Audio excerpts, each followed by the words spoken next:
नमस्कार साथियों, सुमंगल ज्योतिष में आपका बहुत बहुत स्वागत है। सुमंगल ज्योतिष के इस एपिसोड में मैं आपको मोक्षदा एकादशी के व्रत के विषय में संपूर्ण जानकारी दूंगा।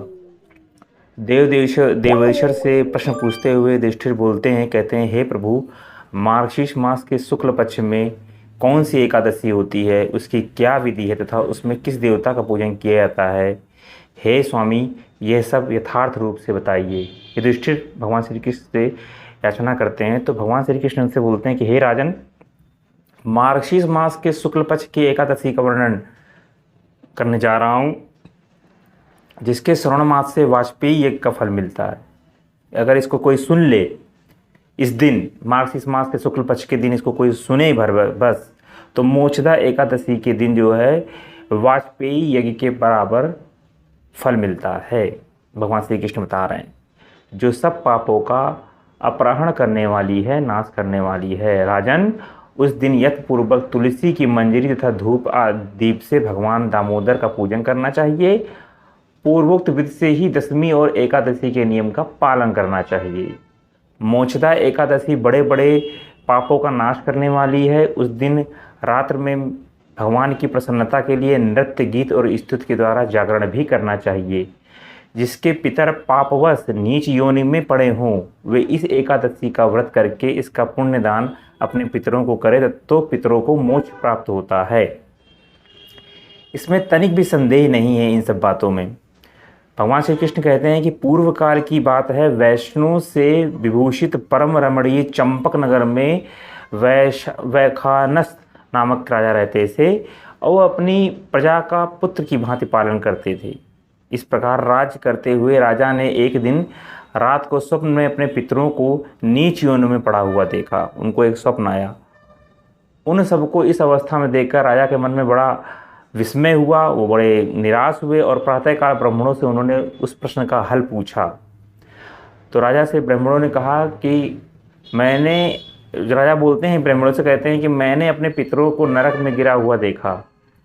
वह बारंबार रोते हुए मुझसे यूँ कह रहे हैं कि तुम हमारे तनुज हो, इसलिए इस नरक सोच से हमको उद्धार करो। हमारा द्विजवरों इस रूप में मुझे पितरों के दर्शन हुए हैं, इससे मुझे चैन नहीं मिल रहा, मुझे संतोष नहीं मिल रहा है। क्या करूं, कहाँ जाऊं? मेरा हृदय रुधा जा रहा है। द्विजोत्तम, यह व्रत व तप और वह योग, इससे मेरे पूर्वज तत्काल नरक से छुटकारा पा जाएं, बताने की कृपा करें। मुझ बलवान तथा साहसी पुत्र के जीते जी मेरे पिता माता नरक भोग रहे हैं, अतः ऐसे पुत्र से क्या लाभ। जो है राजा ब्राह्मणों से प्रश्न पूछते हैं तो ब्राह्मण बोलते हैं, कहते हैं, राजन, यहाँ से निकट ही पर्वत मुनि का महान आश्रम है, तो भूत और भविष्य के ज्ञाता हैं। हे राजन, आप उन्हीं के पास जाइए। ब्राह्मणों की बात सुनकर महाराज वैखानस शीघ्र ही पर्वत मुनि के पास जाते हैं और वो उन पर्वत मुनि को देख करके उन्हें दंडवत प्रणाम करके उनके चरणों का स्पर्श करते हैं। उनसे राजा से जो राज के सातों अंगों की कुशलता मुनिवर पूछते हैं। राजा अपनी याचना प्रार्थना उनसे कहते हैं, आप की कृपा से मेरे राज्य के सातों अंग सकुशल हैं, किंतु मैंने स्वप्न में अपने पितरों को नरक में पड़े हुए देखा है मुनिराज। अतः बताइए कि किस पुण्य के प्रताप से उनका छुटकारा होगा। राजा की ये बात सुनकर मुनिश्रेष्ठ पर्वत एक मुहूर्त तक ध्यानस्थ रहते हैं। इसके बाद वे राजा से बोलते हैं, हे महाराज, मार्गशीर्ष मास के शुक्ल पक्ष में जो मोक्षदा नाम की एकादशी होती है, तुम सब लोग उसका व्रत करो, उसका पुण्य पितरों को दे डालो। उस पुण्य के प्रभाव से उनका नरक से उद्धार हो जाएगा। भगवान श्री कृष्ण युधिष्ठिर कहते हैं, यहाँ भगवान श्री कृष्ण युधिष्ठिर को बता रहे हैं, राजा युधिष्ठिर को बता रहे हैं, कहते हैं कि मुनि की यह बात सुनकर राजा पुनः अपने घर लौट आए। जब उत्तम मार्गशीर्ष मास आया, तब राजा वैखानस ने मुनि के कथनानुसार मोक्षदा एकादशी का व्रत किया, जिसके प्रभाव से उसका पुण्य समस्त पितरों में पिता को दे दिया। उन्होंने पुण्य देते ही क्षण भर में आकाश से फूलों की वर्षा होने लगी। वैखानस के पिता पितरों सहित नरक से छुटकारा पा गए और आकाश में आकर राजा के प्रति यह पवित्र वचन बोले, बेटा, तुम्हारा कल्याण हो। यह कहकर वे स्वर्गलोक में चले गए। राजन, जो इस प्रकार कल्याणमयी मोक्षदा एकादशी का व्रत करता है, उसके पाप नष्ट हो जाते हैं और मरने के बाद वह मोक्ष प्राप्त करता है। यह मोक्ष देने वाली मोक्षदा एकादशी मनुष्यों के लिए चिंतामणि के समान समस्त कामनाओं को पूर्ण करने वाली है। इस महात्म के पढ़ने और सुनने से वाजपेयी यज्ञ का फल मिलता है। तो भगवान श्री कृष्ण ने युधिष्ठिर को ये बात बताई।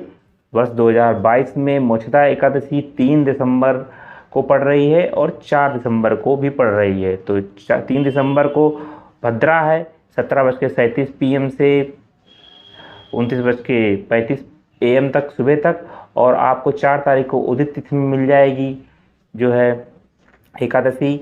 वह उस दिन सर्वार्थ सिद्धि योग भी है, 7:15 AM से प्रारंभ है, और तिथि का जो प्रारंभ काल है वह 29:34 AM से 3 तारीख को, और 29:57 AM तक 4 तारीख को है। तो मतलब कि 3 तारीख मैं इसलिए बोल रहा हूँ क्योंकि सुबह सुबह का टाइम रहेगा, तो उस दिन 4 ही तारीख मानिए, अगले दिन 5 तारीख तक ये है।